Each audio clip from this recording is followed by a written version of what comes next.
O como ese pescadito que tiene el ojito así. Creo que viene de lejos y mire dónde fue a dar.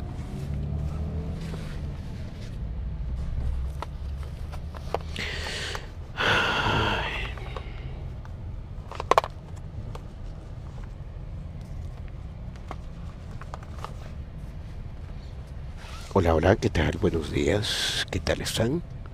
Gracias por estar en sintonía, muy amables. Mientras me dirijo a Sensuntepeque, departamento de Cabañas. Creo que es una buena temática para abordar esta mañana. Espero que se encuentren bien, que wow, otra vez es jueves. Impresionante cómo se va el tiempo, acaba de ser jueves y es jueves. En serio, estoy envejeciendo y no me doy cuenta. Cuando siento, ya es jueves. Pero bueno, es la ley de la vida. ¿Qué tal? ¿Cómo están, chicos? Saludos para Gilberto, para Marta. Gracias por su amable sintonía. Y bueno, traigo un tema muy interesante que creo que es importante conversarlo porque definitivamente es de pertenencia nacional para todos los que vivimos aquí y obviamente los hermanos de la diáspora que están diseminados alrededor del planeta. ¿Qué tal, Amílcar? ¿Cómo estás? Amílcar Lara, tu compañero que así se llama. Buena onda, man.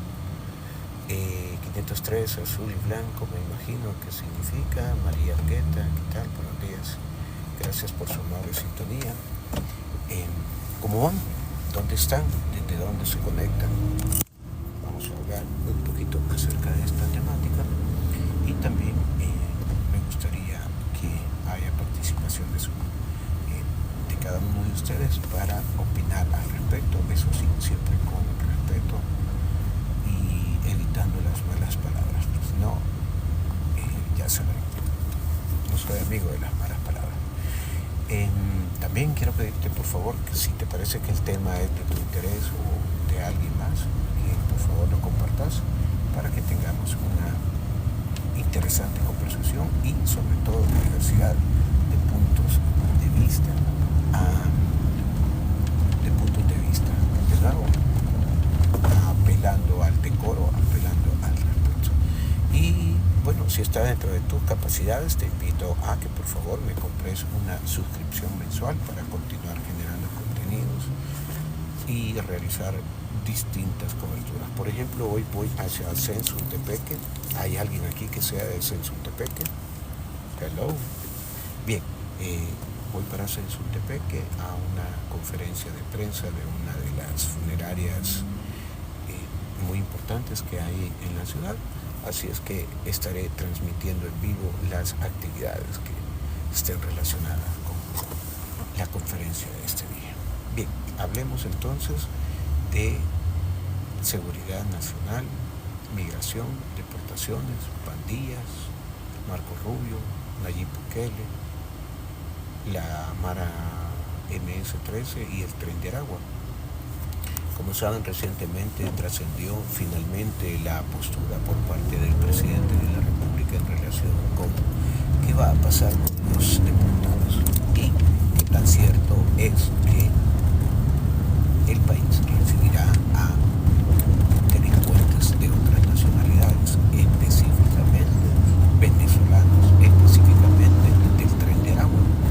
Y pues yo había dado espacio para que la información madurara, puesto que, como saben, no me gusta emitir juicios o opiniones a la ligera, sino que deben ir sustentados para no cometer equivocaciones. Pero lo cierto es que ya el presidente de la República, Nayib Bukele, ha dado a conocer que El Salvador, su gobierno ha ofrecido a Estados Unidos la posibilidad de recibir a delincuentes de alto riesgo, como pandilleros de la Mara Salvatrucha o inmigrantes del Tren de Aragua, que por cierto, hace un par de meses, hace como medio año quizá, quedé conmocionado por el homicidio de una niña de 12 años en Houston, tremendo, horrible.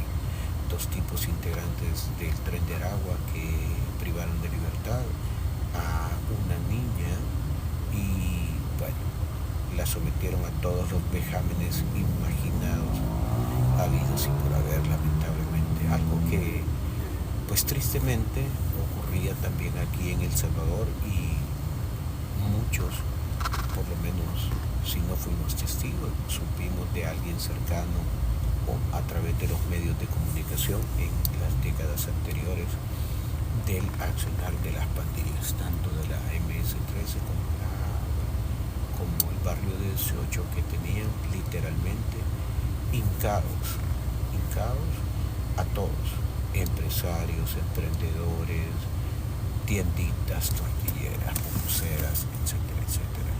Era gente que no podía emprender porque simple y sencillamente ya le llevaban el papelito, el teléfono desechable, o simple y sencillamente iban y hablaban directamente con la persona y le decían, bueno, a partir de hoy, ¿verdad?, me vas a dar tanto de dinero. Y eso ocurría aquí en la capital, aquí en San Salvador, como en los municipios más retirados de El Salvador, Yayantique, La Palma, Metapán, Aguachapán, etcétera, etcétera, ¿verdad? Entonces, sabemos que el accionar de las pandillas, lamentablemente, no solamente martirizó al pueblo salvadoreño, sino que también generó enormes pérdidas económicas y un retraso al desarrollo nacional,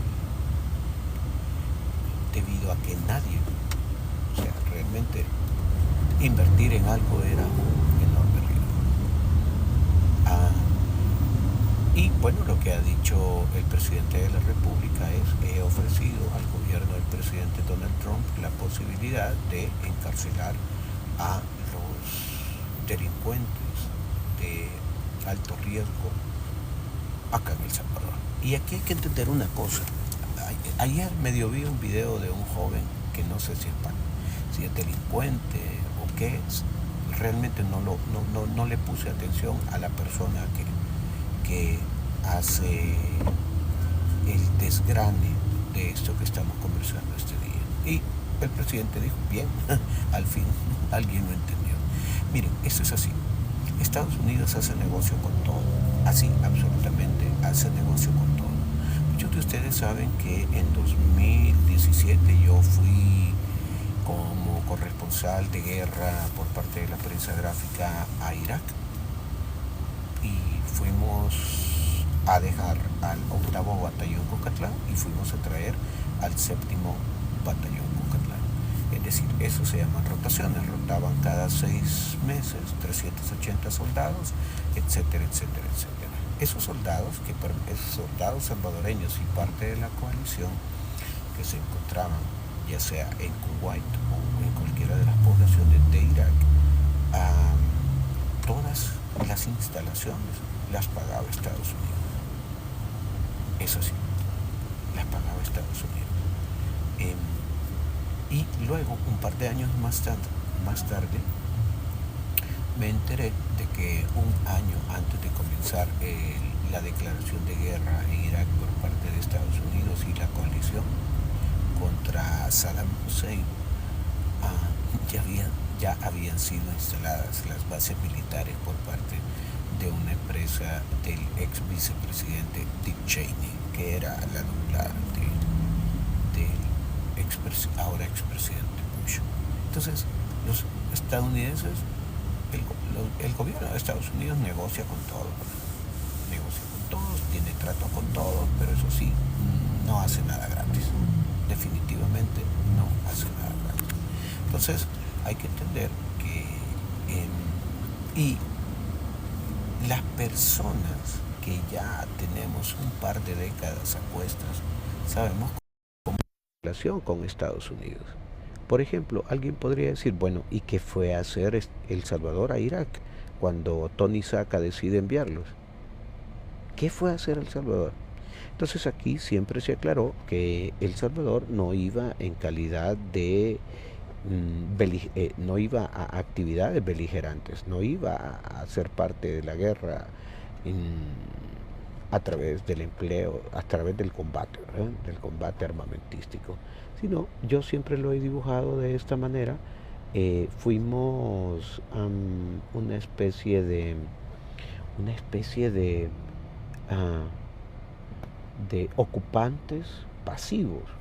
¿Qué quiero decir con esto? Mira, pues esto es como cuando vos vas al supermercado y entonces estás esperando en la fila y de repente, híjole, decís, se me olvidó tal cosa.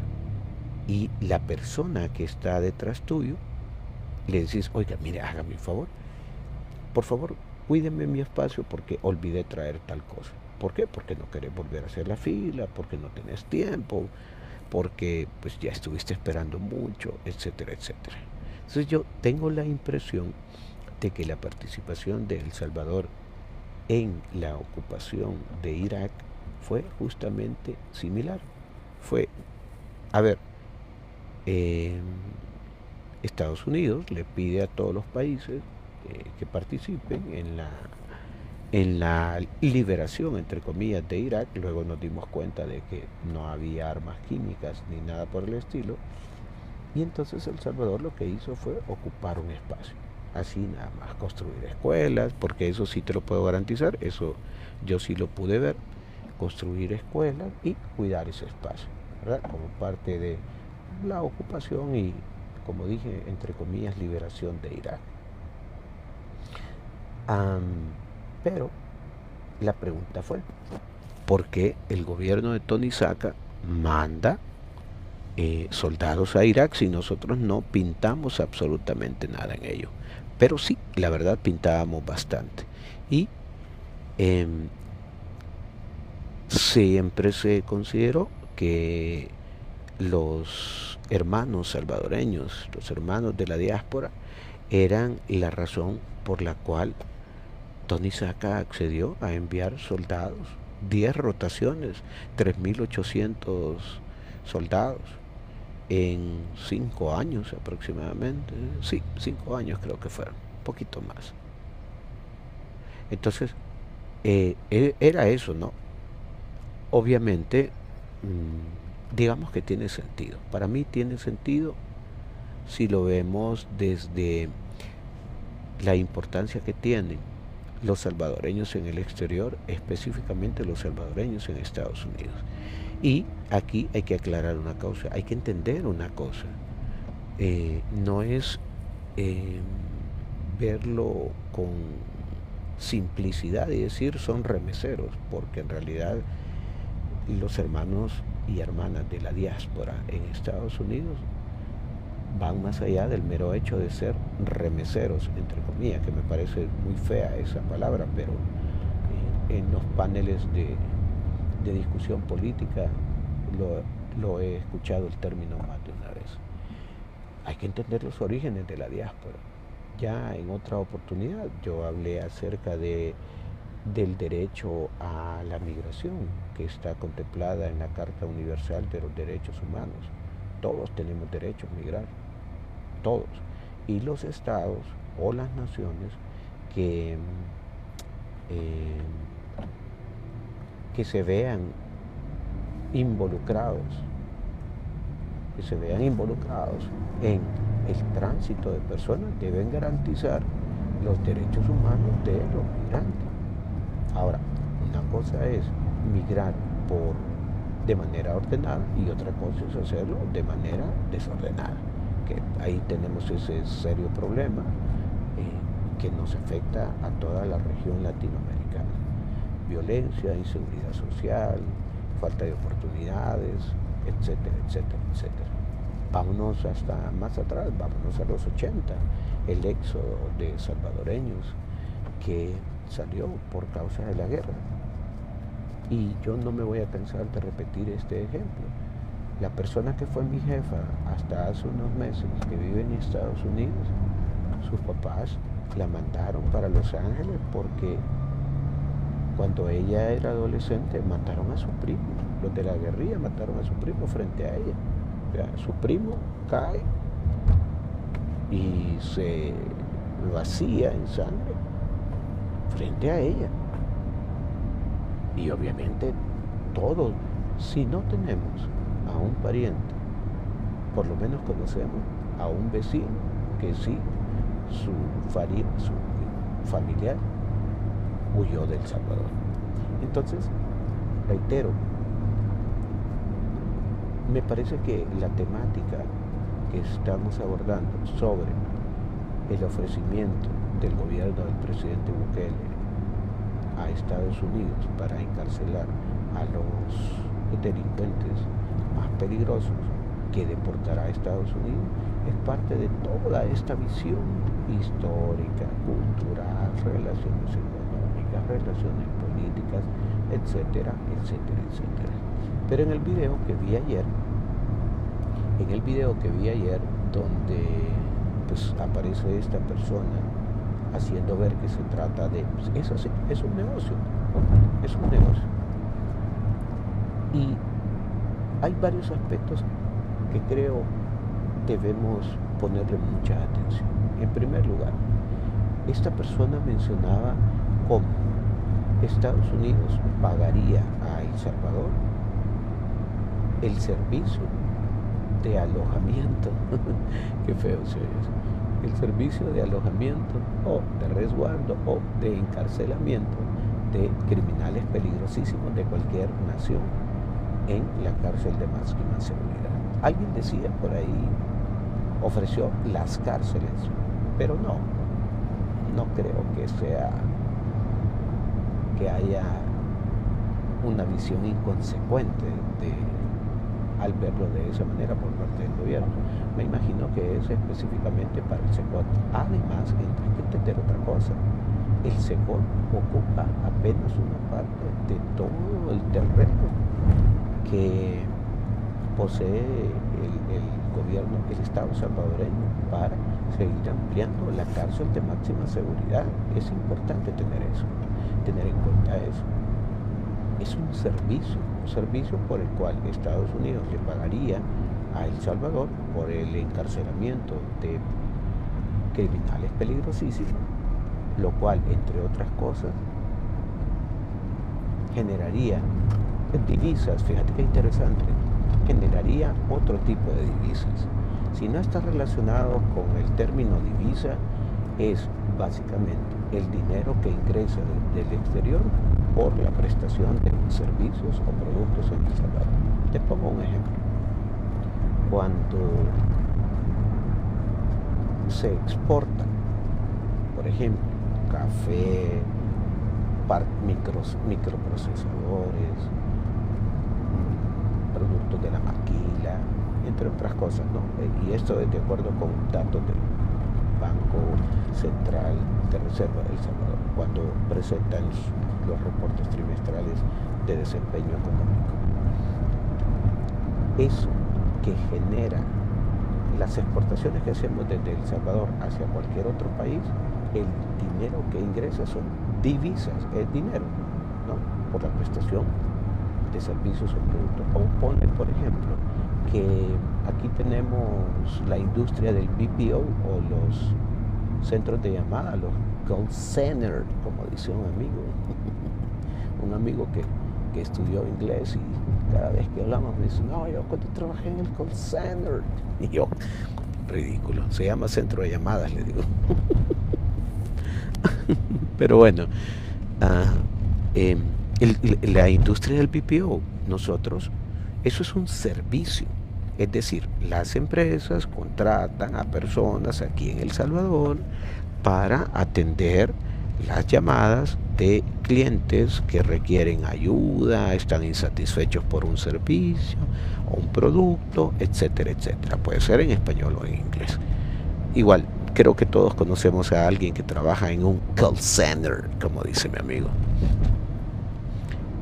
Entonces, es un servicio, es una prestación de servicio. El dinero que ingresa al país, eso es una divisa. Ocurriría lo mismo entonces con el alquiler del centro de Confinamiento del Terrorismo, es decir, el CECOT, para encarcelar a los presos de perfiles extraordinariamente peligrosos. ¿Por qué? Porque el CECOT tiene esa característica, a diferencia del sistema carcelario. Recuerde, es el Centro de Confinamiento del Terrorismo. No es una prisión en el sistema regular de encarcelamiento. Es Centro de Confinamiento del Terrorismo. ¿Sí? No son delincuentes de bagatela, no son delincuentes que, si bien es cierto, han cometido crímenes graves como quitarle la vida a una persona. No, ahí están única y absolutamente las personas consideradas como terroristas. Y aquí es importante tener en cuenta un dato histórico. En 2016, la reforma al Código Procesal Penal establece a los grupos de pandillas como terroristas. 2016. Les invito a que vayan a la Asamblea Legislativa, al sitio web de la Asamblea Legislativa, o busquen noticias de la época de 2016, cuando la Asamblea Legislativa aprueba la denominación de los grupos de pandillas como terroristas. Entonces, de nuevo, sería una prestación de servicios el encarcelamiento. Y además, pues vas a decir, hey, pero ¿y que no ahí van a estar los 80,000 pandilleros detenidos? ¿Y cómo dicen que solo tiene capacidad para 40,000? Ah, mira qué interesante. Mira qué interesante. Buenos días, Alberto Sagastizado. Gracias por tu comentario. Si te parece que esta transmisión puede ser de interés para otras personas, te invito a que por favor compartas esta emisión a través de tus redes sociales, por WhatsApp, por Messenger, y que más personas participen con tus comentarios, con sus comentarios, al igual que estás haciéndolo. Bien, de nuevo, gracias por estar en sintonía. Buenos días, buenas tardes, buenas noches a todas las personas que sintonizan esta emisión en vivo y las que posteriormente lo harán. Un saludo desde la Carretera de Oro. Me dirijo hacia la ciudad de Sensuntepeque, en el departamento de Cabañas, desde donde les haré una transmisión muy importante que realizará una de las funerarias más importantes de la localidad. Que, por cierto, para que se ubiquen, fue la funeraria que realizó el velatorio de el comediante el flaco Frank, un comediante muy relevante para la población salvadoreña. Gracias, mi querido Alberto. Saludos desde Costa Rica. Tienen un excelente presidente, nos hace ver Alberto Sagastizado. Y quiero invitarte también a que compartas la transmisión y que participes con tus comentarios. Reitero, al igual que al inicio, por favor, siempre con el decoro correspondiente. Y si está dentro de tus capacidades económicas, comprarme una suscripción mensual para mantener este proyecto de generación de contenidos y hablar sobre distintos temas.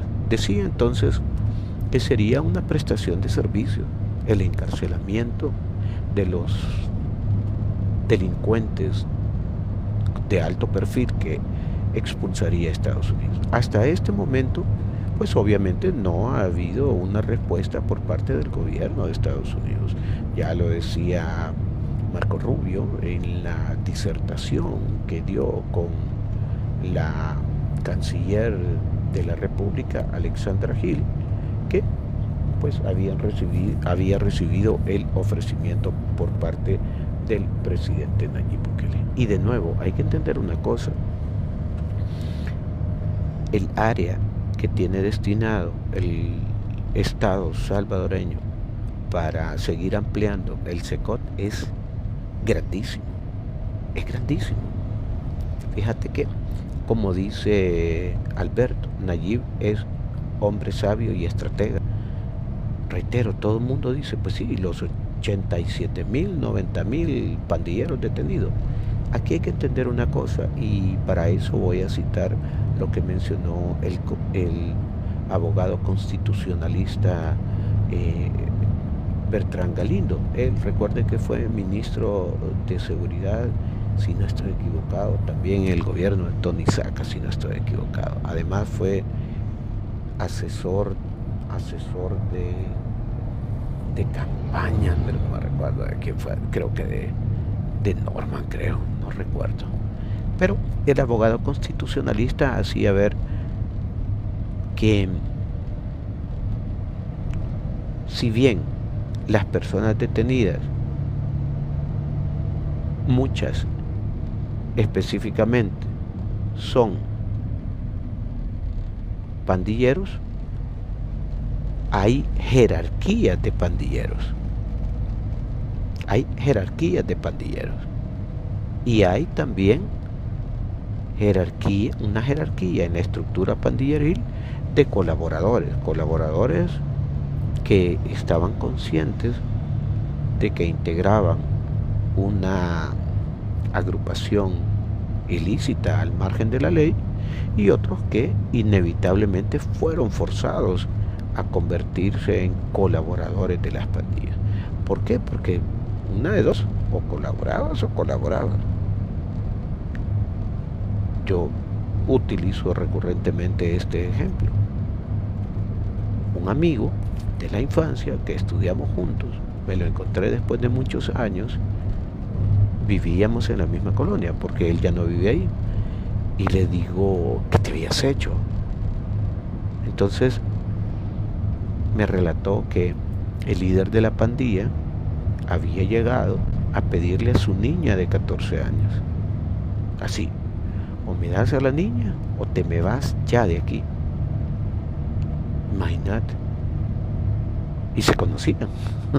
Eso es lo peor. Eran conocidos. Entonces, ¿qué pasó? Mi amigo se va con lo que llevaban puesto y jamás regresó a la colonia. ¿Por qué?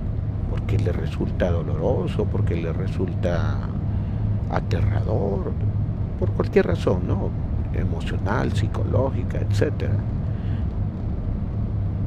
Y estaban, reitero, por ejemplo, los colaboradores. No estoy justificando a nadie, ojo, que quede claro ese punto. No estoy justificando a nadie, pero obviamente había colaboradores que estaban a la fuerza, porque si no atentaban contra su vida, habrían atentado contra la vida de sus familiares, etcétera, etcétera. Y otros porque encontraron una forma de vida, entre comillas, más fácil que estudiar, prepararse, trabajar, como usualmente ocurre en sociedad, quienes no estamos involucrados y nunca hemos estado involucrados en actividades ilícitas. Decía entonces Bertrand Galindo, hay algunos integrantes o personas relacionadas con las pandillas que tienen recuperación en sus valores sociales, éticos, morales, etc. Y hay otros que definitivamente ya no tienen solución. Es así. Para ellos no existe otra realidad más que la que conocen, con la que han vivido, e incluso ellos utilizan una frase de ofrendar su vida por la organización. Lo hemos visto en documentales, lo hemos visto en noticias periodísticas, etcétera, etcétera, ¿no? Que su vida no tiene sentido si no es para la organización, al margen de la ley, para la pandilla. Entonces hay espacio, el SECOT, hay espacio para llevar a los delincuentes de alto perfil que pudiera deportar Estados Unidos, pero ahora visto desde una óptica de prestación de servicio. Entonces, a mí me parece, yo simple y sencillamente estoy retomando lo que está circulando en internet en relación con el ofrecimiento del presidente Nayib Bukele para resguardar o encarcelar a los delincuentes de alto perfil. Y en ese video que yo vi ayer, hacían ver justamente que el sistema carcelario en Estados Unidos es un servicio subcontratado. No son empresas privadas, son empresas privadas las que se encargan de alojar a los delincuentes. Es negocio, como dije hace un momento. Es una forma de hacer negocio. Ahora, estaba viendo algo que mencionaba el tema de los derechos humanos y que pobrecitos, los delincuentes. Pero a ver,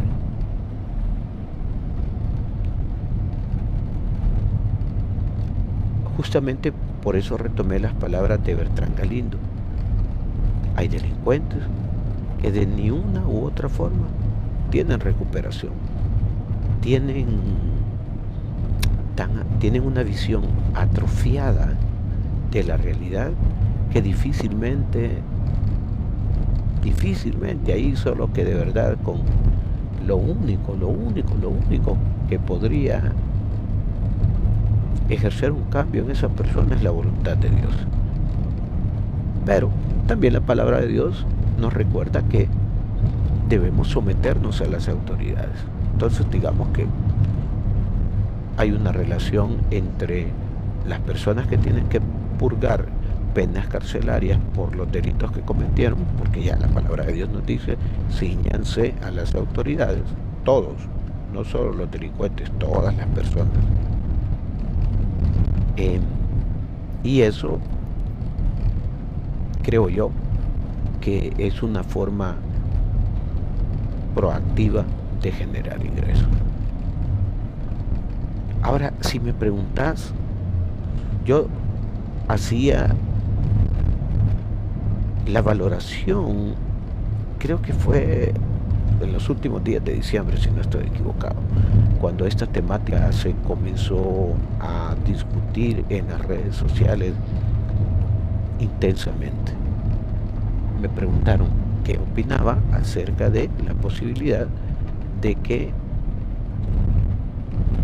enviaran a delincuentes peligrosos a El Salvador, deportados, repatriados, expulsados, declarados como personas no gratas, etcétera, etcétera. Y hacía ver que a diferencia de los 90, cuando Estados Unidos empieza a expulsar inmigrantes indocumentados, y entre ellos los fundadores los fundadores de las pandillas en El Salvador, las pandillas que ya conocemos, es decir, ya eran pandilleros allá, importan esa cultura desde Estados Unidos para El Salvador, y vemos nacer a las pandillas primero como enfrentamientos estudiantiles en las calles del centro histórico de San Salvador, por poner un ejemplo, hasta convertirse en organizaciones que literalmente habían construido un segundo estado, como dicen los analistas y observadores y politólogos y opinadores, etcétera, etcétera. Había un segundo estado que te permitía o impedía hacer cualquier cosa en cualquier lugar del país. De ahí es donde tiene justificación lo del Plan Control Territorial. Peticiones para... Vamos a ver, perdón que no veo sin anteojos. Qué feo llegar a los 50 ustedes. Hola, Sion Ruiz, buenos días, muchas gracias por estar en sintonía. Muy amable. Saludos para vos también. Hacía la observación de que a diferencia de los 90, cuando El Salvador empieza a recibir a los salvadoreños deportados, involucrados en delitos, etcétera, en Estados Unidos y que dio pie a las pandillas en El Salvador, la diferencia, y comenté, tengo un déjà vu. Eso fue lo que dije, tengo un déjà vu.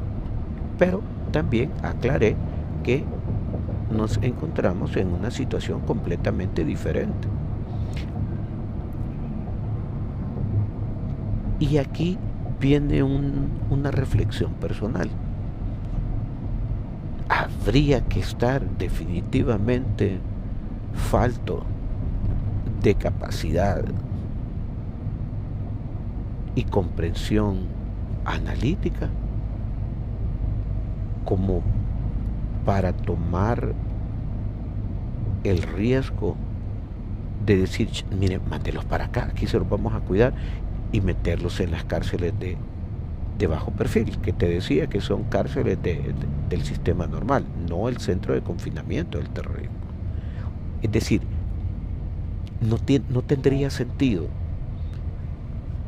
mantener por 3 años el régimen de excepción, que ya el próximo mes se cumplen 3 años, el 26-27 de marzo alcanzaremos los 3 años del régimen de excepción, como para realizar una acción contraproducente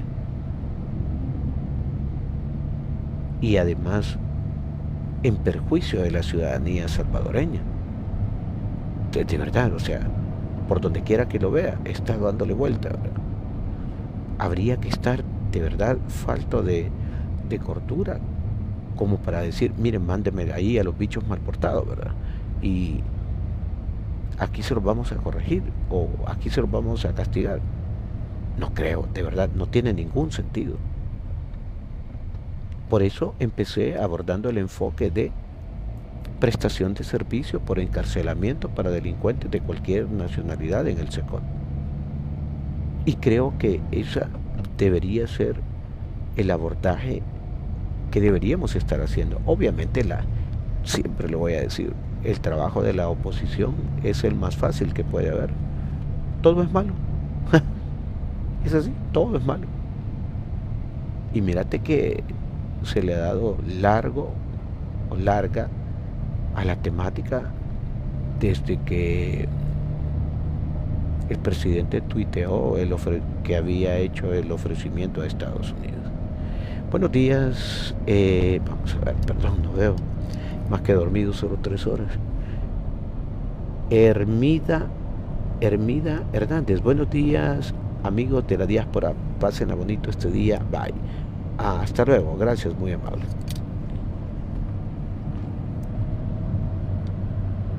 Además, aquí hay que ver, hay algo en periodismo, se acostumbra a decir que siempre se debe realizar una lectura entre líneas, es decir, las cosas no son lo que parecen, sino que hay que hacer una lectura entre líneas de lo que está ocurriendo. Y el año pasado,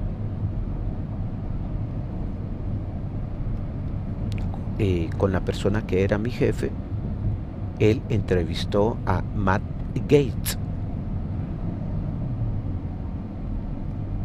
un político muy relevante en la Florida que rechazó ser fiscal general de Estados Unidos, Matt Gaetz, pero fue el que conformó el primer caucus en favor de El Salvador. Un chelón alto, zarco, solo me recuerda a Ray Liotta en algunas películas.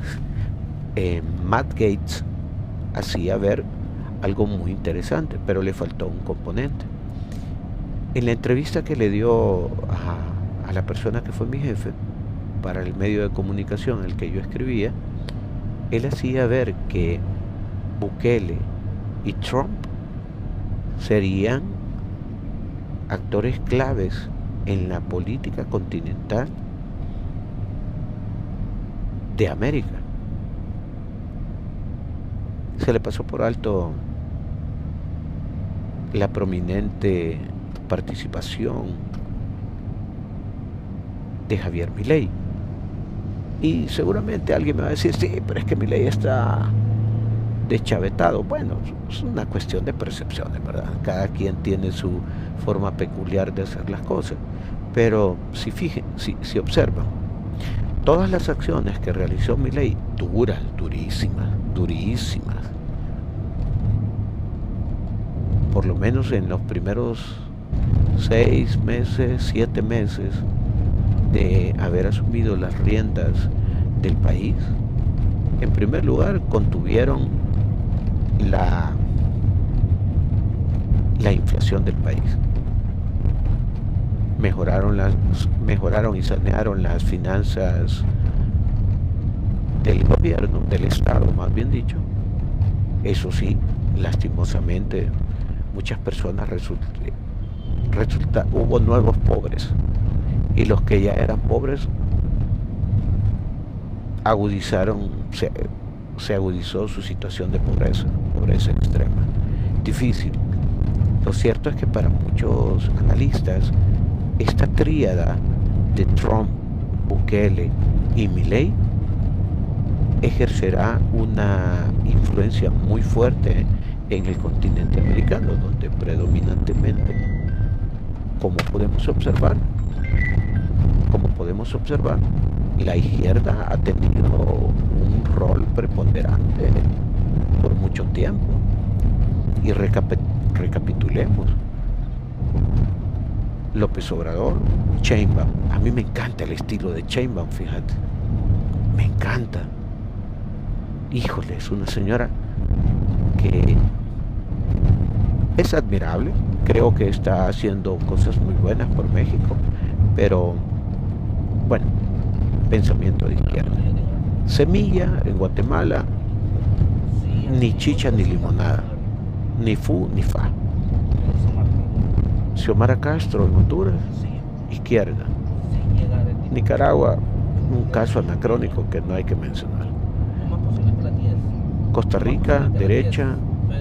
Panamá, no me queda claro si es de derecha, y debo ser muy honesto, no estoy tan empapado en la realidad panameña. En cambio, Colombia, con Petro, es izquierda, que por cierto se le armó el zafarrancho dentro de la casa hace un par de días, la renuncia de 2 ministros. Estaban realizando una transmisión en vivo donde tanto la vicepresidenta como la ministra, no recuerdo si o era de Economía o Cultura, igual le dijo, mire, yo aquí no quiero estar si está ese señor, ¿verdad? Por el nombramiento de 2 personas que, a juicio de esta ministra, en lugar de contribuir a la consolidación del proyecto que tienen ellos como gobierno en Colombia, resultaba afectando más de lo que podía beneficiar. Pero bueno, Petro, izquierda. Venezuela, caso anacrónico.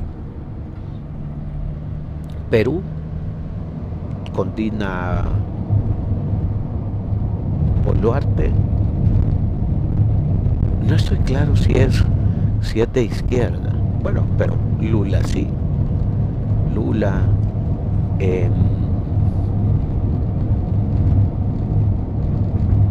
Ecuador, ¿quién es? Noboa, que acaba de hacer el otro oso al incrementar el 27% a los aranceles de los productos importados desde México. Y le ha llovido al pobre Noboa intentando hacer lo mismo que Donald Trump. Luego tenés a... estaba pensando en él en este momento. Ecuador, Noboa, Perú, Chile, Boric, de la izquierda, ¿verdad? Entonces, para muchos analistas, la tríada Trump, Bukele y Milei van a ejercer un contrapeso muy interesante en todo el continente, y cada uno se convertirá, o ya es de por sí, una figura preponderante en ese contrapeso político del que estamos hablando.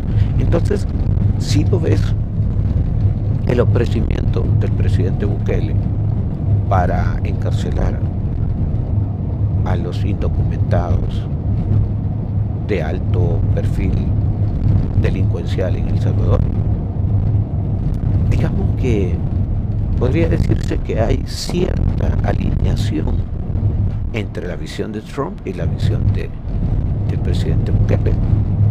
Ya Matt Gaetz lo decía el año pasado, por eso lo traje a cuenta. Ya Matt Gaetz lo decía el año pasado. Y también vi algunos titulares muy interesantes que hablaban acerca de cómo Trump podría aprender de las políticas implementadas en El Salvador y en Argentina.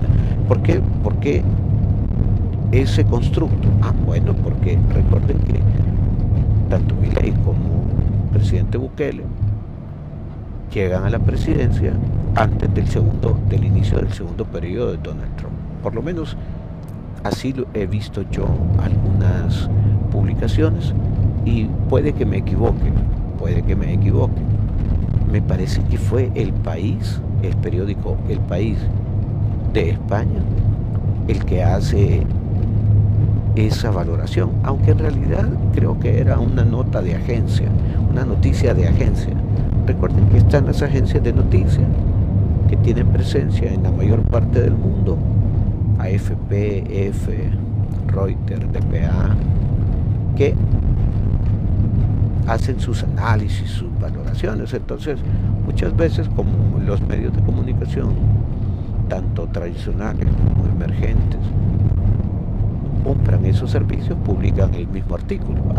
De repente le cambian el enfoque al titular para que tenga más sentido, pero pocas veces suele ocurrir eso. Usualmente los contenidos de los cables noticiosos tienen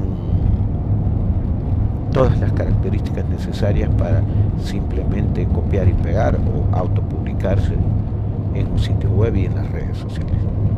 Entonces hay una alineación que tiene sentido, pero estaba reflexionando también sobre otra cosa, ¿saben? ¿Hasta dónde tienen incidencia?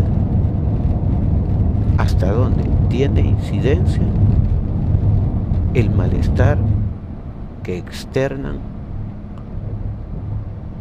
los grupos adversos a la visión gubernamental? ¿Hasta dónde? ¿Hasta dónde ejercen influencia? Y aquí hay una máxima que de verdad jamás se me va a olvidar. Así te lo prometo, jamás se me va a olvidar. Tuve un compañero de trabajo, buena onda el man, buena onda, viejo bonachón, más joven que yo, eso sí, pero buena onda. Entonces, en una ocasión me dijo, ¿sabe qué? Me dijo, a mí vale quien esté en el gobierno. Mire, si yo no trabajo, no como. Y entonces él tenía su empleo en el lugar donde estaba, pero además emprendía los fines de semana. Y no es necesario hablar en detalles de qué emprendía ni cuál era la empresa en la que trabajaba. Lo cierto es que esa aseveración que él hizo es la que muchas personas utilizan en la actualidad. La visión de ellos es: me da igual quien esté al frente del gobierno, mientras yo trabaje y eso me dé para comer, para mí es más que suficiente. Y sí tienen razón, pero no del todo, porque no es lo mismo. Y ya lo vimos en el pasado. Miren, volver a ver hacia el pasado no siempre tiene que ser un objeto de buscar pretextos o echarle la culpa a alguien más, sino que cuando se hace de manera asertiva, volver a ver hacia el pasado tiene sentido. Te pongo un ejemplo. Suponte que decidís emprender, ya tenés tu pequeño negocio. Y vendes productos de lo que sea o provees servicios de lo que sea. No es lo mismo recibir y destinar una inversión, vamos a hablar de un monto considerable, $5,000 en tu tiendita, en tu negocio, en tu pupusería, etcétera, etcétera, en la actualidad, que hacerlo hace 10 años, hace 20 años o hace 30 años. Entonces, esa frase de a mí me da igual quién esté en el gobierno, porque si yo no como no trabajo, sí tiene razón, pero no es del todo cierta, porque justamente por eso traigo a cuenta ese ejemplo. No es lo mismo que hoy solicites un préstamo de $5,000 para invertirlo en tu negocito, o de $50,000 si tenés una empresa mediana, o de $500,000 si tenés una empresa grande, a haberlo hecho hace 10 años, hace 20 años, hace 30 años. Pero sí importa, tiene mucho sentido, porque también vale la pena aclarar aquí. Muchas personas, por su desconocimiento, tienen la idea errónea de que el gobierno es el que produce empleos, y no es así. El gobierno de cualquier país lo que tiene que hacer es garantizar las condiciones idóneas para que la actividad productiva, laboral, económica, financiera, entre otros aspectos, supla las necesidades que tienen los habitantes, la población. Pero no es el gobierno el que genera los empleos. El gobierno gobierna. Y así, el gobierno gobierna. Y reitero, junto con el legislativo, garantizan que las condiciones idóneas estén. Entonces, volviendo al tema inicial, que todo tiene relación, fíjense, no es que esté hablando cosas al azar ni tratando de matar el tiempo mientras llegamos a Sensuntepeque para la actividad a la que le voy a dar cobertura. Sí tiene mucho sentido esa visión alineada entre Bukele y Trump. Ojo, no estoy diciendo que sean amigos, que sean cheros ni nada por el estilo, son visiones alineadas. Entonces, si yo, como presidente de la República, tengo una mega cárcel que está más que comprobada, que voy a confinar ahí a los terroristas, yo creo que es una jugada estratégica.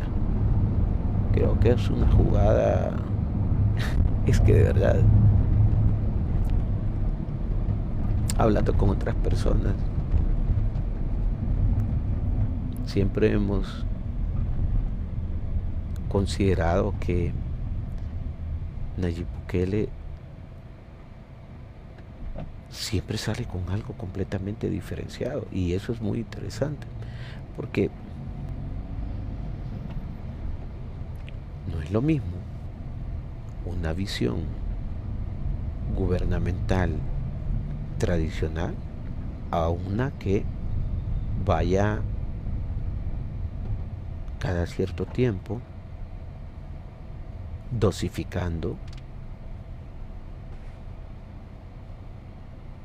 novedades en el acontecer nacional y político en El Salvador. Imagínate, yo sé que muchos no están de acuerdo y he visto un sinfín de contenidos en redes sociales súper divertidos. Cuando el presidente anuncia en enero pasado que el gobierno correrá con el pago de la factura eléctrica y de agua potable. Vi a alguien, me pareció buenísimo, que decía: toma, brother, toma, te devuelvo tus $300, toma tus macarrones. Y yo, una creatividad de plano, em, que definitivamente esas personas estudiaron en escuela pública, ¿va? Definitivamente. Pero bueno, eh, que yo recuerde en el pasado, a mí nadie, absolutamente nadie ofreció pagarme nada de los gastos y las responsabilidades que tengo como ciudadano, como padre, como cabeza de familia, etcétera, etcétera, para pagar mis recibos. De repente mi mamá, ¿verdad? Que mira, hijo, aquí, para que te ajuste para el recibo. Pero de ahí no, ¿verdad? Y entonces hay quienes dicen, ah, pues sí, pero es que esos 30 pesos te van a salir caro, ¿verdad? Esos 80 pesos te van a salir caro. Como siempre, es parte de la dualidad y sobre todo de la diversidad de pensamiento. Y yo siempre apelo a eso. Podemos disentir, podemos disentir, pero no diciendo cualquier cosa. Hola, Cariubarri, buenos días. Nos comenta, yo pienso que el presi debió negociar la legalización de los salvadoreños también ahí en ese trato. Debió o debería, sí, debió. Es probable, fíjate. Recordad que nosotros hasta este momento, hasta este momento eso está mejor, fíjate, Cariubiani, tenés razón. Yo creo que hasta este momento estoy seguro, así, estoy seguro, que obviamente hasta este momento solamente hemos recibido un fragmento de la información que decidieron compartir. Ojo, es evidente que hasta este momento la información que tenemos es la que ellos acordaron compartir. Con toda seguridad, hablaron de muchísimas otras cosas, deuda externa, acuerdo con el FMI, Bitcoin, turismo, doing business, etcétera, etcétera. Bases militares, ¿por qué no? Mírate lo que dijo. Ay, qué bonito está aquí. ¡Wow! ¡Qué bonito! Me parece agrícola. Bien, mírate lo que dijo la presidenta Xiomara Castro. Señor Trump le dijo, si usted realiza deportaciones multitudinarias o masivas, tenga en cuenta que deberá sacar sus bases militares establecidas en Honduras. Palmerola creo que se llama, el lugar donde está una de ellas. Entonces, yo coincido en que, no, yo sostengo más bien dicho, que hablaron más de una cosa. Obviamente que hay prioridades sobre prioridades. Mis prioridades no son las prioridades de Estados Unidos. ¿Sí? Y en todo caso, fíjate, Carubiani, es que voy en un carro, entonces me cuesta leer porque me da náuseas. Cariubarri, perdón, Cariubarri. Muy bien. Entonces reitero, ellos han compartido lo que ellos desean que nosotros sepamos, o que el mundo, o que la región, etcétera, ¿no? Ahora,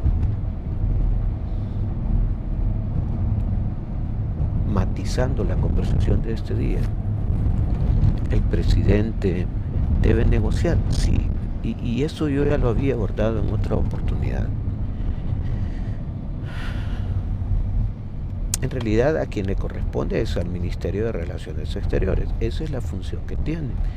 por eso hay un cabildeo permanente entre relaciones exteriores, por eso hay una embajadora en Estados Unidos que, además de ver las condiciones de la población salvadoreña en dicho país en cuanto a aspectos migratorios, servicios relacionados con lo migratorio, etcétera, etcétera, también recordar que es una representante de la diplomacia salvadoreña. Obviamente que la Canciller de la República tiene ese rol preponderante, es la diplomacia, es como establece acuerdos con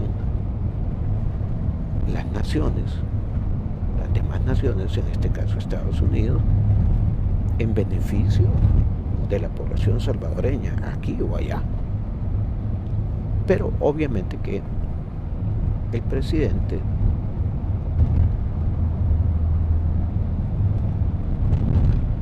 si no debería, por lo menos debe incluir ese tipo de conversaciones o temáticas en la conversación.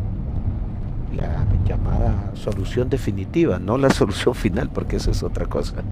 La solución definitiva, una solución definitiva que permita, entre otras cosas, que los 4 millones de salvadoreños radicados en Estados Unidos accedan a la vía de la naturalización como ciudadanos estadounidenses. Definitivamente que sí.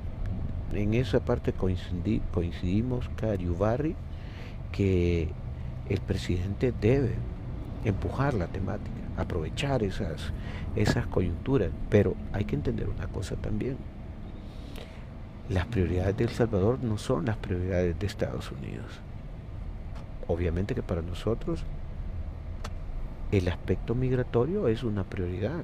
¿Por qué? Porque yo no creo que alguien viva feliz cada 18 meses teniendo una extensión del TPS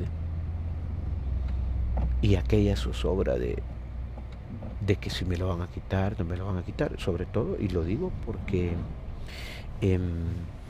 mira lo que pasó con los venezolanos, les quitaron el TPS. No hay una postura definitiva en relación con el TPS que ha sido extendido. Esa 14ª vez sería la 14ª ocasión en que es extendido el TPS y que comienza el próximo 10 de marzo. Pero sí, coincido en lo que dice Cariubarri, que debería ser parte de las temáticas del presidente en esas conversaciones. Mira, es evidente que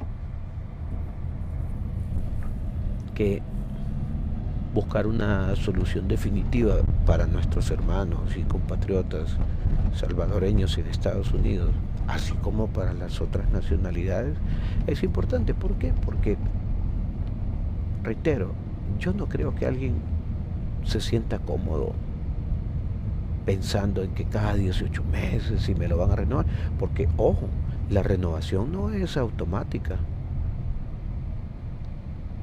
Cada vez que vas a renovar el TPS, por lo que estuve leyendo en el comunicado de prensa de la, quiero ver, creo que fue el DHS, si no estoy equivocado, Department of Homeland Security, decía que si bien se trataba de una nueva extensión del TPS, habrá personas que probablemente no lo reciban debido a su situación judicial. Es decir, si alguien ha cometido un delito, entonces simple y sencillamente se queda fuera, porque entre otros aspectos, las personas con TPS deben ser muy cuidadosos de las cosas que hacen o dicen y que no les vaya a perjudicar su realidad migratoria. Bien, de nuevo, Cariubarri,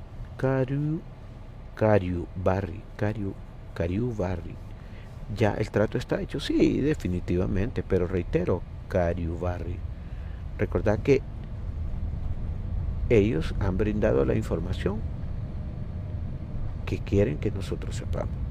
Y obviamente todo lo demás, por cualquier razón estratégica, política, de seguridad nacional, etcétera, etcétera, no lo vamos a llegar a saber. Carlos Martínez nos dice, por el bienestar de uno tiene que negociar Bukele. De nuevo, recuerden, no es el presidente el que se encarga de eso, sino las cancillerías. Las cancillerías. Además, fíjense qué interesante lo que están diciendo. Negociar. Ok. ¿Qué es una negociación? ¿Qué se entiende por negociación? Hay que tener claridad en las cosas que decimos. Ok. La segunda vez en mi vida que yo vengo por Hilo Bajo. ¿Qué es una negociación? Nunca, casi nunca. Cuando vos negociás o cuando alguien negocia, es porque hay algo que vos tenés que el otro no tiene. ¿Sí? Eso es una negociación. Una negociación es cuando tenés una conversación en donde ves lo que tenés, lo que no tenés y lo que podés ofrecer. ¿Sí? Entonces, si yo me voy a sentar a negociar con alguien, es porque yo tengo algo que dar a mi contraparte. Y mi contraparte tiene algo que darme a mí también. Eso es una negociación. Te pongo un ejemplo. Vámonos a la negociación del cese de fuego en el producto del conflicto armado. Las partes que negociaron el cese de fuego tenían algo que dar. Es decir, la guerrilla, dejar la beligerancia y todo lo asociado a las actividades que realizó, reclutamiento forzoso, derribo de puentes, derribo de árboles, perdón, de torres. Están cortando árboles aquí por donde voy. Voy camino a Cojute, a Hilo Vasco, perdón. No, tomamos la ruta del camino a Hilo Vasco porque es más corta, y vamos hacia Sensuntepeque. Mientras que el Estado salvadoreño, a través de la Fuerza Armada, beligerancia, armamento, dicen, a mí no me consta, y tampoco he leído el informe de la verdad, pero creo que tengo que hacerlo, que Estados Unidos daba $1,000 diarios para subsidiar la guerra. Entonces, cuando vos negociás es porque tenés algo que dar.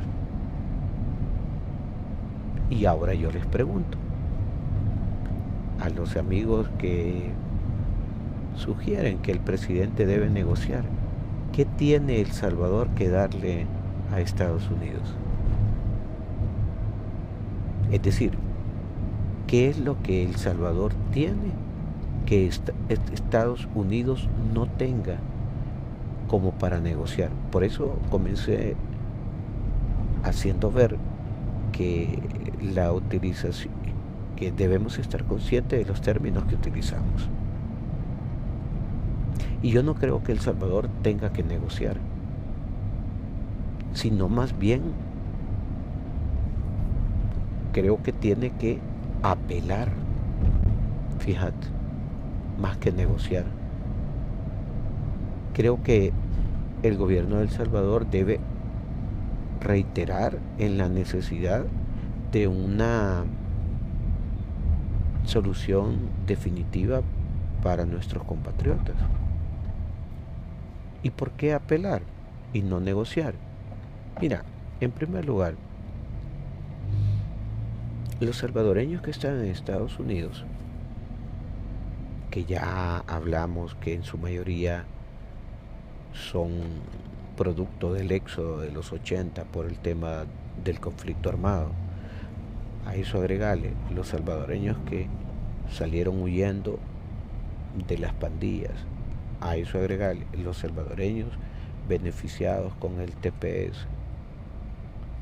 Todos, si te fijas, todos nuestros compatriotas, a excepción de seguramente un porcentaje menor que decidió irse porque su familia tiene la capacidad económica de reasentarse en Estados Unidos, hace negocios, etcétera, etcétera. El grueso de la gente que se fue, producto de situaciones complejas, la guerra civil, los terremotos, las pandillas.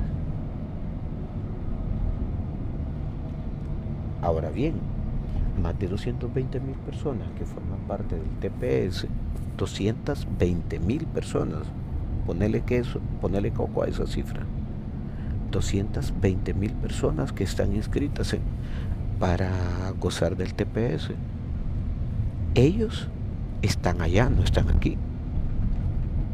Ellos ya forman parte desde hace mucho tiempo a la vida productiva y económica de Estados Unidos. Pero ellos están allá, no aquí. Es más, los compatriotas que están allá no han dependido de los gobiernos que están aquí. Y te voy a poner un ejemplo. El voto en el exterior, el voto digital, el voto remoto. ¿Quiénes se acuerdan de la primera votación para salvadoreños en el exterior? Que creo que fue en 2004, si no estoy equivocado. Pero bueno, déjame ver, 2009, sí, 2004, 4, 5, 6, 7, 8, 9, sí, son 5 años. Oíste bien, oíste la artistada de la época. El voto para los salvadoreños en el exterior, no solamente en Estados Unidos, todos los que viven fuera de El Salvador, Italia, España, México, Chile, Colombia, salvadoreños en el exterior, no salvadoreños en Estados Unidos, debieron viajar a El Salvador. Fíjate, la gran solución de la época. Debieron viajar a El Salvador, ir al estadio Flor Blanca, cuando se llamaba Flor Blanca, y ahí estaban las urnas para ellos. O sea, las urnas que estaban colocadas en el interior del estadio Flor Blanca, cuando aún se llamaba de esa manera, esa era la solución de voto en el exterior. Te lo dejo ahí en el tintero, ahí tenelo, reserva el tema. En 2009, no, déjame ver, 2015 creo que fue, 2015, 2016, yo estuve en Nueva York, en Manhattan, por razones de trabajo. La empresa para la que trabajaba me envió a un lanzamiento de Epson en el mercado estadounidense, y me quedé un par de días con un viejo amigo. Entonces me preguntó: ¿qué quieres hacer? ¿Quedarte aquí en la casa o acompañarme? Quedarme en la casa significaba quedarme en el sótano, porque él para esa época vivía en un basement, es decir, en un sótano, o en el piso bajo de la casa. Entonces le dije: no, te acompaño. Y en esa época, no recuerdo el apellido de esta señora, pero el nombre sí, Liduvina no sé qué cosa, era la delegada para los asuntos de salvadoreños en el exterior. Así, ese era el título que tenía. ¿Alguien se recuerda cuál era el nombre de esa señora? Perdón, el apellido, o cuál es el nombre de ese. Caramba, ¿alguien se recuerda cuál es el apellido de esa señora? Liduvina no sé qué cosa, del FMLN. Bueno, los acompañé junto con el creo que era embajador, fíjate. No era embajador. era cónsul, creo que era también. Creo que era el cónsul principal. Entonces los acompañé en esa gira que hizo la representante para asuntos de salvadoreños en el exterior del FMLN. Y a todos los lugares que fuimos, tengo fotografías, y no hacía video yo en esa época, sí hacía, pero no tanto como hoy. Y en todas las ocasiones y a todos los lugares a los que fuimos, durante los 3 días en que yo les acompañé, siempre fue la misma queja. Ustedes no nos representan. Fíjate que, o sea, vos realizas un viaje para tener este acercamiento con la diáspora salvadoreña y lo primero que te dicen, o digamos que una de las cosas que te dicen es, ustedes no nos representan. Todos los años vienen funcionarios que nos dicen lo mismo. 2009 te estoy hablando, eso fue 2015. Y seguramente habrá algún compatriota, alguna compatriota conectada o conectada a esta transmisión que podrá confirmar ese sentimiento de abandono que había por parte de los gobiernos anteriores. Entonces, vamos de nuevo al constructo que ustedes hicieron. El presidente Bukele debería negociar con el presidente Trump la solución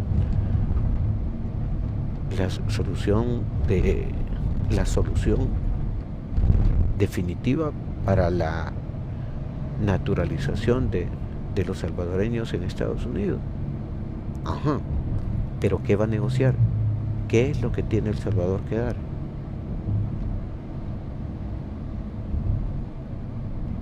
Y yo les pregunto, y los invito a que participen activamente. ¿Qué tiene El Salvador que negociar con Estados Unidos? ¿Qué es lo que podemos dar nosotros como nación ante la potencia, una de las potencias más importantes del planeta? ¿Qué tenemos nosotros? ¿Las pupusas? No creo que las pupusas sean objeto de negociación, ¿verdad? No, hombre, si hasta los chapines hacen pupusas, pues.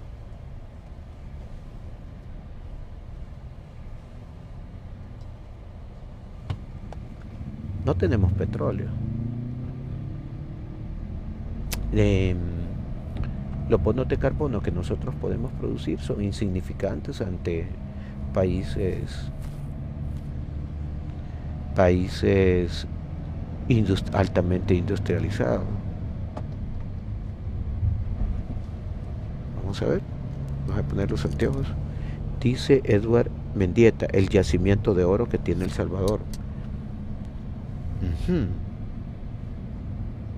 Bueno, recordad que hasta este momento el anuncio que hizo el presidente Bukele no hay mayor información al respecto. Es decir, a menos de que yo, como suele ocurrir, no estaba conectado ese día, pero a estas alturas el gobierno ya dio una conferencia en relación con ese tema, porque más allá de lo que dijo el presidente en el tweet que publicó, creo que ya no se habló nada más específicamente sobre ese tema, o cómo será extraído, o quién lo va a extraer, etcétera, etcétera. Edward, sí, pero en este momento, ahorita, ¿qué tiene El Salvador que no tenga Estados Unidos como para negociar? Por eso yo aclaro que lo adecuado sería, El Salvador debe mantener la solicitud permanente de buscar una solución definitiva. ¿Por qué? Porque ya los salvadoreños que están en Estados Unidos, ellos ya echaron raíces allá, son parte de la comunidad, son más de 220.000 personas con TPS que pagan impuestos, mueven la economía, aportan la visión cultural de El Salvador, están involucrados en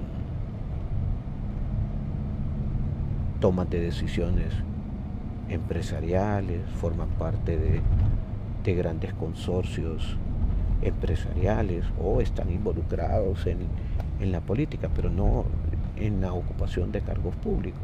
Forman parte de la Armada, del Army.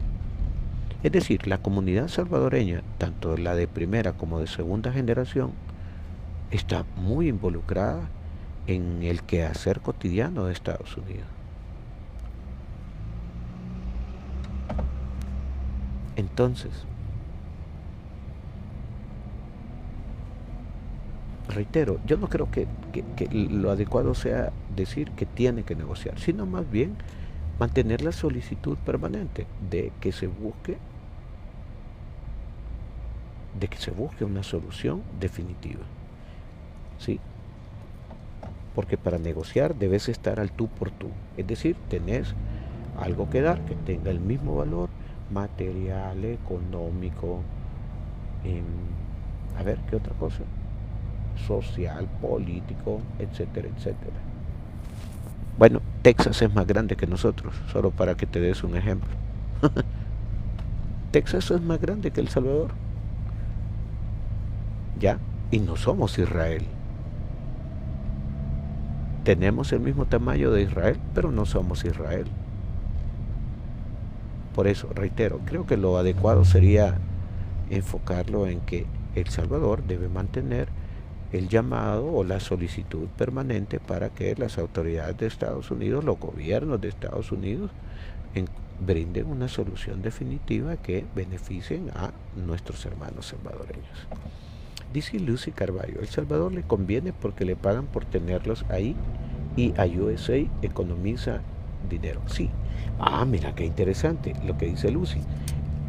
Sobre todo la última parte, Lucy, lo de la economía para Estados Unidos. Hace mucho, ¿cuándo fue eso? ¿2015 quizá? Entrevisté a una empresaria en Guatemala que brinda servicios de marketing digital para empresas en Estados Unidos. Entonces me decía,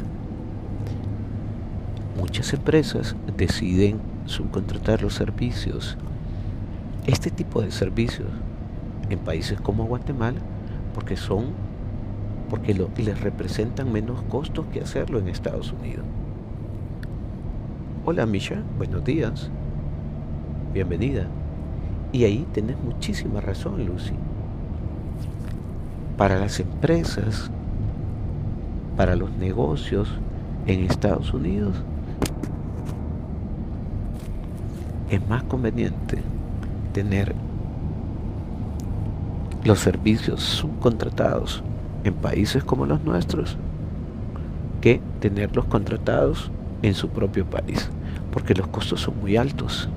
En cambio aquí no te pagan por hora, aún así, bueno, no en todos los lugares, no quiero generalizar, no quiero cometer el error de generalizar, pero por ejemplo, acá una persona, ponle que por mucho le estén pagando $40 el día, eso que está bien pagado, pero allá te pagan $40 por hora. Obviamente, por razones obvias, son dos sistemas económicos, laborales y financieros distintos a cómo se desarrollan las cosas acá en la región. Entonces tenés muchísima razón, Lucy, y ese componente no lo había considerado. Muchas gracias por tu valioso aporte, ya que le da un valor agregado a la temática de lo que estamos conversando este día. Y sí, por supuesto que por eso yo me enfoqué principalmente en esa parte, en la parte de un ofrecimiento de servicio, y por eso ponía el ejemplo del BPO o el BPO o la industria de los centros de llamadas o los call centers, como dice mi amigo. Será porque trabajo ahí, vas a creer. Y cuando le hablo en inglés no me entiende porque yo tampoco puedo. Así es que estamos iguales. Sí, es un servicio. Pero, y hemos visto una discusión larga, en algunos casos estériles, etcétera, etcétera, y unos argumentos muy, muy racionales, muy, muy buenos. Entonces, por ejemplo, él se llama Julio Valdivieso, del 21. Así, a ver, bueno, pero es que no se puede estar ofreciendo las cárceles de El Salvador, porque en realidad, decía, ahí pueden buscar la declaración que él brindó, las cárceles en El Salvador, si la única de máxima que cumple con esos aspectos es el SECOT. Es el SECOT. La semana pasada, creo que fue, a principios de la semana pasada, finales de la antepasada, incluso la prensa gráfica y el diario de hoy, y creo que Diario El Mundo también, publicaron desórdenes en el centro penitenciario, en la granja penitenciaria de Izalco. Solamente a ellos los vi, o sea, no había más información. No vi por lo menos una publicación por parte de la Dirección General de Centros Penales. Entonces, esos lugares, si bien es cierto, por lo menos lo que muestra la Dirección General de Centros Penales, hay recintos que han sido modernizados, ya no están con aquel ambiente que vimos a lo largo de muchas décadas, que eran literalmente cubiles de pandilleros. Si ustedes buscan fotos, por ejemplo, de los 2000, de cualquier centro carcelario, de cualquier centro penitenciario, eran cubiles, literalmente, ¿verdad? Alegóricos a la pandilla donde estaban distribuidos los sectores, pero tras la decisión de ponerlos a todos juntos por parte, durante la primera presidencia de Nayib Bukele, de encerrarlos, de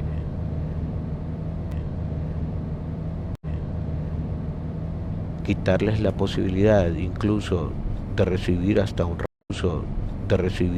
rayo de sol como mensaje de sol como mensaje así. Son empresas privadas, entonces son empresas privadas en Estados Unidos, entonces tiene sentido, ¿no? Tiene sentido. Lo que pasa es que, a ver, los latinoamericanos somos muy emocionales. Anteponemos el corazón a la razón y no solemos darnos permiso de ver de manera analítica la información a la que accedemos, en parte porque se volvió casi una regla comentar a la ligera, en lugar de tomarse el tiempo para ver cómo las cosas desarrollan. Te pongo un ejemplo. ¿Qué fue? Hubo algo hace poco. Déjame... Ay, te voy a poner un ejemplo churrito, sencillo. La noche en que conocimos que había muerto el expresidente Mauricio Funes en Nicaragua, casi al mismo tiempo, o con unos minutos de diferencia, hubo un incendio en el centro histórico de San Salvador, en un pequeño comercio de prendas de vestir. Se dañó solamente una parte de la mercancía. Entonces, bueno, fuimos, yo andaba con mi hija tomándome un café a esa hora de la noche, y entonces hubo alguien que me preguntó, ¿y qué produjo el incendio? Y yo le digo, brother, si no han terminado de apagarlo, ¿cómo vamos a saber qué fue lo que lo produjo? Además, tienen que realizar investigaciones, el peritaje, descartar si fue mano criminal, si se trató de un cortocircuito o qué sé yo, de repente dejaron alguna veladora encendida. Hay tantos factores. Por eso es que el día siguiente yo publiqué una nota resumen relacionada con el incremento de incendios estructurales utilizando información del Cuerpo de Bomberos de El Salvador para sustentarlo, ¿verdad?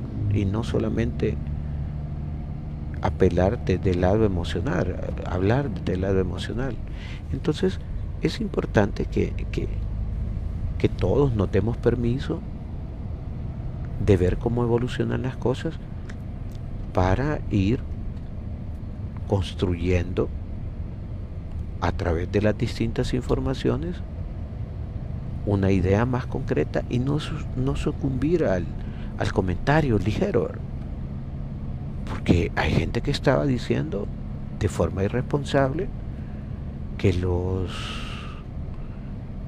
delincuentes que van a deportar los van a venir a tirar a El Salvador y que van a quedar libres. Imagínate, de verdad, ¿en qué cabeza cabe tener esa consideración? O sea, sí, desde la perspectiva política, la oposición, el pensamiento opositor es así. Y por otro lado, las personas que han sido deportadas y que no recuerdo qué medio fue, creo que fue la prensa gráfica, que empezó a hacer la divulgación la semana pasada, si no estoy equivocado. Esas personas no son producto de las detenciones masivas que anunció el presidente Trump. Y otra cosa, recordemos que en el pasado venían, me parece que 5 vuelos a la semana, si no estoy equivocado, puede que me equivoque, pero venían vuelos semanales con salvadoreños deportados, no necesariamente por el hecho de ser criminales por delitos graves, sino por haber entrado de manera indocumentada a Estados Unidos, que es un delito migratorio, sí.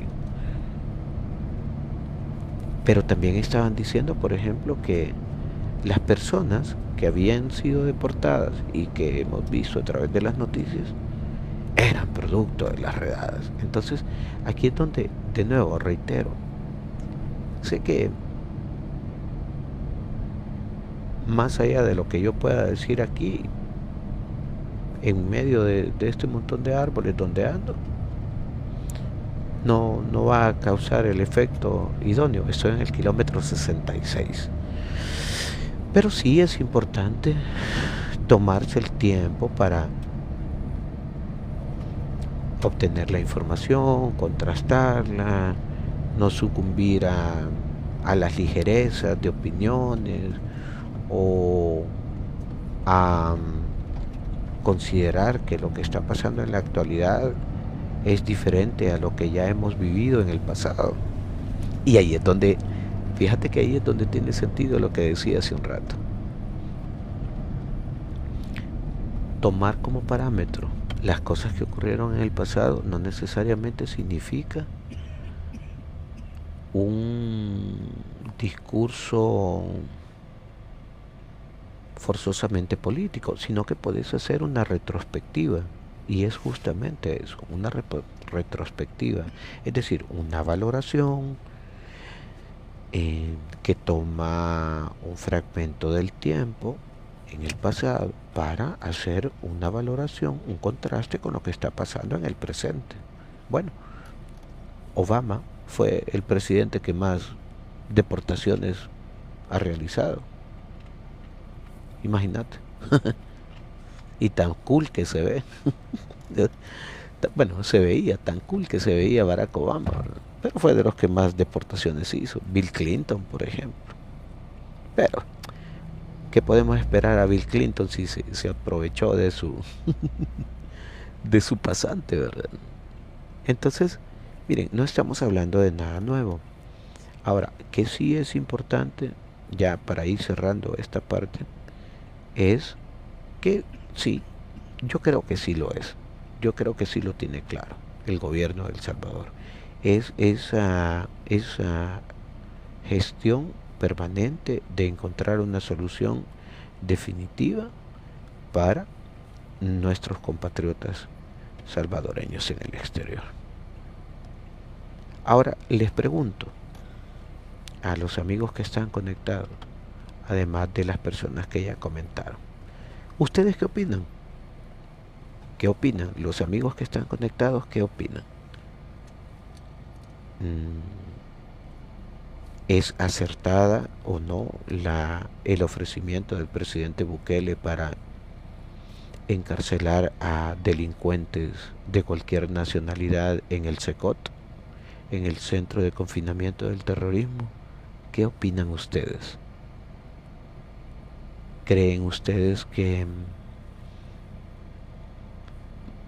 eso podría entrar en una especie de negociación? Que ya expliqué qué implica negociar. Implica tener algo que yo le puedo dar y que sea idéntico o mejor que tiene mi contraparte. ¿Qué opinan ustedes? Les dejo el espacio y si alguien quiere subirse, me avisan por favor y conversamos. Eso sí, con respeto, sin malas palabras, sin injurias, sin acusaciones falsas ni nada por el estilo. Les dejo ahí en el tintero la pregunta. ¿Ustedes qué opinan sobre la decisión, sobre el ofrecimiento que hizo el presidente Bukele a Estados Unidos para recibir y encarcelar a los delincuentes peligrosos de cualquier nacionalidad?